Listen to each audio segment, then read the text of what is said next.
Well, hey, every day we are bombarded with messages from social media, from coworkers, friends, television, music, and even from our own thoughts. And many times that information is bad. And we need to understand this. Satan works in two ways. First, he tries to feed your mind with negative things that will cause temptation, anxiety, depression, and worry. But secondly, and most importantly, he tries to keep you from noticing what you're putting into your mind. We must pay attention to what our minds are focused on. Jeremiah 15:16 says this, "When your words came, I ate them. They were joy and my heart's delight." One of the greatest gifts that God has given us is Scripture, but we frequently turn it into a burden. We ask questions like, do I have to read my Bible every day? And do I have to read it in the morning?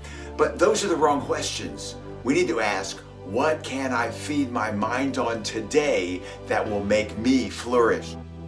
Now listen, because here is where it gets very tricky.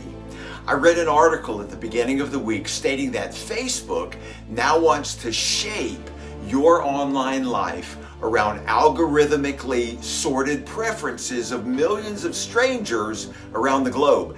Facebook calls this a discovery engine because it reliably spits out recommendations of posts from everywhere that might hold your attention. In other words, this: instead of having only your friends and subscriptions in your social media feed, your interests, which are tracked very closely, will open the door for Facebook to send you posts, ads, and messages put there by people who you know nothing about.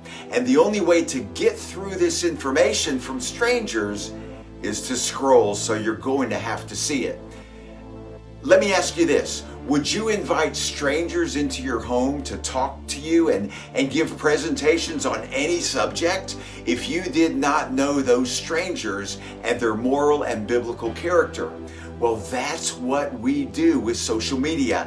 And now it will become even more risky because we will be exposed to thoughts, ideas, and opinions that are most likely contrary to God, and they're put into our feeds by people we know nothing about.